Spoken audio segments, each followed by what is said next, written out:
Students, welcome to our YouTube channel. आज इस video में हम गुडविल चैप्टर शुरू करेंगे। सबसे पहले हम गुडविल की डेफिनेशन देख लेते हैं। Goodwill is an intangible asset which places an enterprises at an advantage position due to which the enterprise is able to earn higher profit without extra efforts। यानी कि गुडविल हमारा एक इंटेंजिबल एसेट है। Intangible assets वो होते हैं जिसे हम ना तो देख सकते हैं और ना ही उसे टच कर सकते हैं। गुडविल को ना तो हम देख सकते हैं और ना ही इसे टच कर सकते हैं। और ये विच प्लेसेस एन एंटरप्राइज, ये एंटरप्राइज को प्लेस करती है at an advantage position due to which enterprise is able to earn higher profit without extra efforts. अगर हम एग्जांपल लें, अगर कोई एंटरप्राइज सर्विस रेंडर कर रहा है कस्टमर्स को और कस्टमर्स उससे सेटिस्फाइड हैं, तो देखिए कस्टमर्स बार बार उसी के पास आएंगे सर्विस के लिए। तो ये एक बिजनेस के लिए, किसी भी एंटरप्राइज के लिए एक एडवांटेज पोजीशन है कि उन्हें हायर प्रॉफिट अर्न होगा और बिना कोई एक्स्ट्रा एफर्ट्स किए। अब देखिए हम गुडविल के मेथड्स देख लेते हैं। गुडविल को निकालने के लिए 3 मेथड्स होते हैं, एक average profit method, super profit method, capitalisation method. Further average profit method के भी सिंपल एवरेज प्रॉफिट मेथड और वेटेड एवरेज प्रॉफिट मेथड से निकाल सकते हैं। और कैपिटलाइजेशन को निकालने के लिए भी 2 मेथड्स हैं, capitalisation of average profit method, capitalisation of super profit method.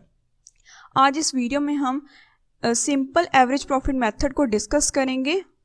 तो आइए हम देखते हैं। देखिए सिंपल एवरेज प्रॉफिट मेथड का फॉर्मूला देखते हैं। इसका फॉर्मूला है average profit total of normal profit upon number of year. यानी कि सबसे पहले हमें एवरेज प्रॉफिट निकालना होगा। एवरेज प्रॉफिट कैसे निकलेगा? टोटल ऑफ नॉर्मल प्रॉफिट, जो हमें प्रॉफिट गिवन होंगे उनका टोटल करना होगा और उनको नंबर ऑफ ईयर्स से डिवाइड करना है। जो हमारा आंसर आएगा उसे हम गुडविल निकालेंगे। कैसे? गुडविल को निकालने के लिए जो हमारा एवरेज प्रॉफिट आएगा वो लिखेंगे और उसे मल्टीप्लाई करेंगे नंबर ऑफ ईयर परचेज से। हमें क्वेश्चन में number of year purchase given होंगे और ये नॉर्मल प्रॉफिट जो होंगे वो भी हमें क्वेश्चन में गिवन होंगे। जैसे हम एक एग्जाम्पल ले लेते हैं। हमें क्वेश्चन में गिवन है नॉर्मल प्रॉफिट पिछले साल के, जैसे हम 4 साल ले लेते हैं, पिछले 4 साल के 4 ईयर्स के आपको प्रॉफिट गिवन है। जैसे फर्स्ट ईयर का 2000 गिवन है, 1000, फिर आपको 3000 गिवन होगा और 2000। ये आपको पिछले 4 साल के प्रॉफिट्स गिवन है। आपको जब इस फॉर्मूले में डालेंगे क्या करेंगे, इन प्रॉफिट्स को हम ऐड करेंगे।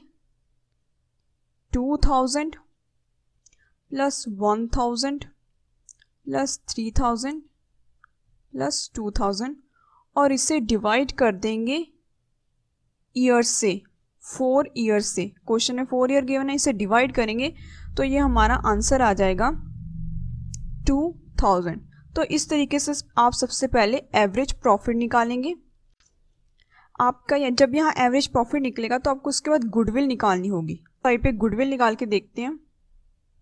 जैसे गुडविल निकालेंगे आपको क्या करना होगा, एवरेज प्रॉफिट को नंबर ऑफ ईयर परचेज से मल्टीप्लाई करना होगा। एवरेज प्रॉफिट हमें पता चल गई 2000 है। अब नंबर ऑफ ईयर परचेज जो होगा वो आपको क्वेश्चन में गिवन होगा। लेट्स से हमें क्वेश्चन में गिवन है 3, या हमें क्वेश्चन में गिवन है, तो हमें क्या करना है, बस इस दोनों को मल्टीप्लाई कर देना है। ये हमारा आ जाएगा 6000। तो ये आपको क्वेश्चन में गिवन होंगी सारी चीज़ें, बस आपको फॉर्मूले में डालनी होंगी। सिंपल एवरेज प्रॉफिट मेथड के रिलेटेड एक क्वेश्चन सॉल्व करने से पहले हम एडजस्टमेंट ऑफ प्रॉफिट टॉपिक को समझते हैं, क्योंकि जब आप क्वेश्चन सॉल्व करेंगे तो आपको नीचे बहुत से पॉइंट गिवन होंगे जिनको आपको प्रॉफिट में एडजस्ट करना होगा। तो उनको करने से पहले हमें कुछ रूल्स पता होने चाहिए कि प्रॉफिट में कौन सी चीज़ आपको ऐड करनी है और कौन सी चीज़ लेस करनी है। तो शुरू करते हैं। देखिए प्रॉफिट, आपको सबसे पहले यहाँ पे प्रॉफिट लिखना होगा, प्रॉफिट या loss of past year before adjustment. जो जिस ईयर का आपको प्रॉफिट गिवन है उस ईयर का आपको पहले प्रॉफिट लिखना होगा। यहाँ पर उस प्रॉफिट में आपको कुछ चीज़ें ऐड करनी होगी या कुछ चीज़ें लेस करनी होगी। देखते हैं कौन सी चीज़ आपको ऐड करनी है और कौन सी चीज़ें लेस करनी है। सबसे पहले हमें एबनॉर्मल लॉसेस को ऐड करना होगा। देखिए एबनॉर्मल लॉसेस वो होते हैं जो रेगुलरली लॉसेस नहीं होते, जो हमने एक्सपेक्ट नहीं किए होते कि वो होंगे, लेकिन वो लॉस हो जाता है, जैसे कि लॉस बाय फायर या लॉस बाय थेफ्ट, चोरी हो जाती है, आग लग जाती है तो उससे लॉस हो गया।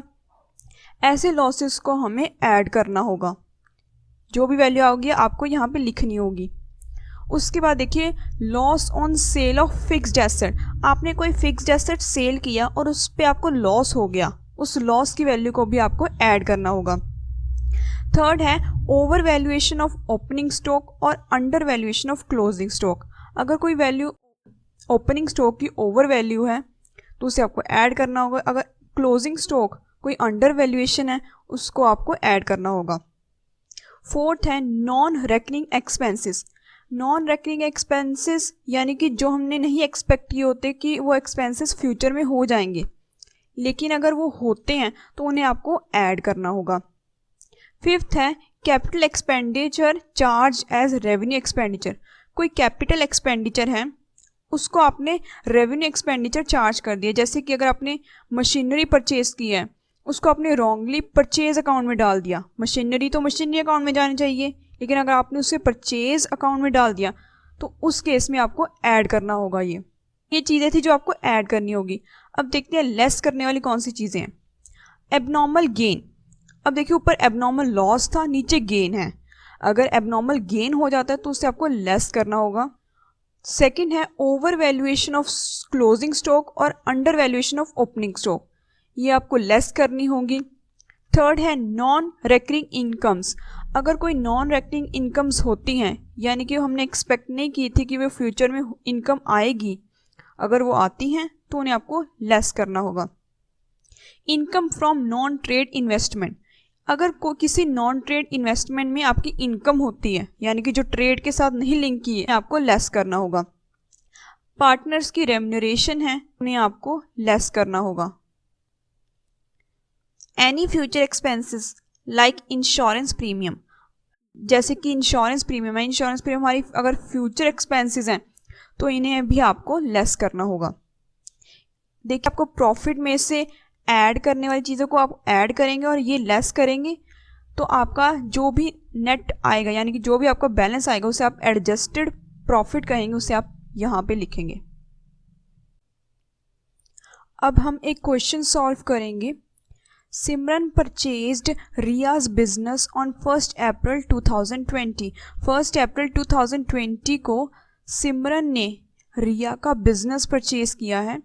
It was agreed to value goodwill at 3-year purchase of average normal profit of the last 4 years। उन्होंने गुडविल की वैल्यू अग्री की है दोनों ने कि 3 ईयर परचेज के हिसाब से गुडविल निकालेंगे of average normal profit of last 4 years। The profits of Riyaz business for the last 4 years were, आप इनके 4 years के प्रॉफिट बताए हुए हैं रिया के, और साथ में आपको नीचे एडजस्टमेंट्स बता दी गई हैं। आपको इन एडजस्टमेंट्स करनी होगी प्रॉफिट्स के बीच में। तो हम एडजस्टमेंट करते हैं, तो उसके लिए हम एक आंसर में हमें एक टेबल बनाना होगा इस तरह का। यहाँ पे आपको ईयर एंडेड का कॉलम बनाना है, यहाँ पे प्रॉफिट्स का, एडजस्टमेंट और नॉर्मल प्रॉफिट। यहाँ पे सबसे आप ईयर एंड्स लिखेंगे। ये जो हमारे ईयर एंड गिवन है 31 मार्च 2017, 18, 19, 20, ये आप सारे आप यहाँ पे लिख लोगे। और इनके जो जो प्रॉफिट्स थे जैसे 90,000, 1,60,000, ये आप सारे यहाँ पे लिख लोगे। अब हम एडजस्टमेंट्स करना शुरू करेंगे। फर्स्ट एडजस्टमेंट पढ़ते हैं। ड्यूरिंग द ईयर एंडेड 31 मार्च 2017, 31 मार्च 2017 की एडजस्टमेंट है और यहाँ पे ड्यूरिंग द ईयर लिखा है यानी कि इसके बीच की एडजस्टमेंट है, तो हम यहाँ पे 2017 में एडजस्टमेंट करेंगे। An asset was sold at a gain profit of 10,000। अब देखिए यहाँ पे कहा है कि एक एसेट था, हमने उसको सोल्ड किया और हमें वहाँ पे गेन हुआ, 10,000 का गेन हुआ। अभी हमने एडजस्टमेंट प्रॉफिट में पढ़ा था कि जब भी कोई गेन होता है किसी भी एसेट पे तो हम उससे लेस करते हैं, तो हम सिंपली 10,000 को इस प्रॉफिट में लेस कर देंगे। हम एडजस्टमेंट साइड लिखेंगे 10,000 क्योंकि हमें इसे लेस करना है। ब्रैकेट में लिख लेते हैं दिखाने के लिए कि हम माइनस कर रहे हैं। 90,000 में से 10,000 हम माइनस करेंगे, 80,000 आएगा, उसे हम नॉर्मल प्रॉफिट वाली साइड लिख देंगे। अब हम सेकेंड एडजस्टमेंट पढ़ते हैं। ड्यूरिंग द ईयर एंडेड 31 मार्च 2018। अब 31 मार्च 2018 की बात की गई है, तो हम 2018 के ईयर एंडेड में हम इन्हें एडजस्ट करेंगे। A machine got destroyed in accident हुआ था और मशीन डिस्ट्रॉयड होगी, and 30,000 was return of as an profit and loss account. 30,000 हमने रिटर्न ऑफ किया था प्रॉफिट एंड लॉस अकाउंट में। तो हम क्या करेंगे, अब देखिए ये मशीन थी जो एक्सीडेंट में डिस्ट्रॉय होगी। अब ये नॉन रेकरिंग एक्सपेंसेस हैं, तो हमने नॉन रेकरिंग एक्सपेंसेस को ऐड करना है, तो हमें 30,000 को ऐड कर देंगे। 1,60,000 में 30,000 को ऐड किया, हमारा आ गया 1,90,000। अगली एडजस्टमेंट देखते हैं। ड्यूरिंग द ईयर एंडेड 31 मार्च 2019। अब 31 मार्च 2019 की बात की गई है, तो हम 2019 ईयर एंडेड में इसकी एडजस्टमेंट करेंगे। Firms assets were not insured due to oversight के कारण उनके फर्म के एसेट्स इंश्योर्ड नहीं हैं। इंश्योरेंस प्रीमियम बताया 10,000, हमने पीछे पढ़ा था इंश्योरेंस प्रीमियम 10,000 को हमने लेस करना है।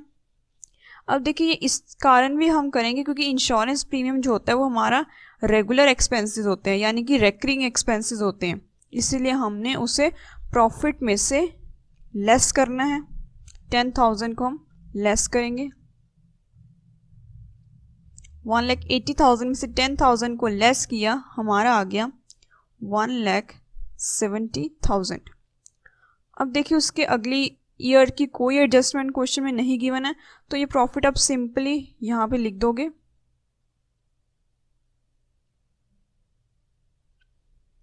अब हम इसके बाद क्या करना है, नॉर्मल प्रॉफिट। सभी नॉर्मल प्रॉफिट को या तो आप चाहें यहाँ पे ऐड करके आगे फॉर्मूले में डाल सकते हैं, या फिर आप फॉर्मूले में ही डायरेक्ट ऐड कर सकते हैं। हम यहीं पर ही ऐड कर देते हैं, इनको ऐड करेंगे, हमारा आएगा 6,60,000। अब हम इन्हें फॉर्मूले में पुट करते हैं। अब देखिए हम एवरेज प्रॉफिट मेथड में से पुट करेंगे, हमारा टोटल ऑफ नॉर्मल प्रॉफिट हमारा आया था 6,60,000 और वो हमारा 4 ईयर का था। हमने अभी देखा वो 4 ईयर का था, उसे हम 4 के साथ डिवाइड कर देंगे, ये हमारा आ जाएगा 1,65,000। अब देखिए हमें इसको क्या करना है, अब हमें इसके थ्रू हमें गुडविल निकालनी है, क्योंकि हमें क्वेश्चन में गुडविल फाइंड करनी है। हम क्या करेंगे, गुडविल निकालने के लिए हमें एवरेज प्रॉफिट चाहिए और नंबर ऑफ ईयर परचेजेस चाहिए। हमारे पास एवरेज प्रॉफिट आ गया। नंबर ऑफ ईयर परचेजेस देखिए हमें क्वेश्चन में गिवन है, ये देखिए हमें नंबर ऑफ ईयर परचेजेस हमें 3 ईयर्स गिवन है, तो हम 3 के साथ इसे मल्टीप्लाई कर देंगे। तो गुडविल निकालते हैं। गुडविल निकालने के लिए एवरेज प्रॉफिट लिखते हैं, इसे हम 3 के साथ मल्टीप्लाई कर देते हैं, ये हमारा आ जाएगा 4,95,000। ये हमारी गुडविल आ गई।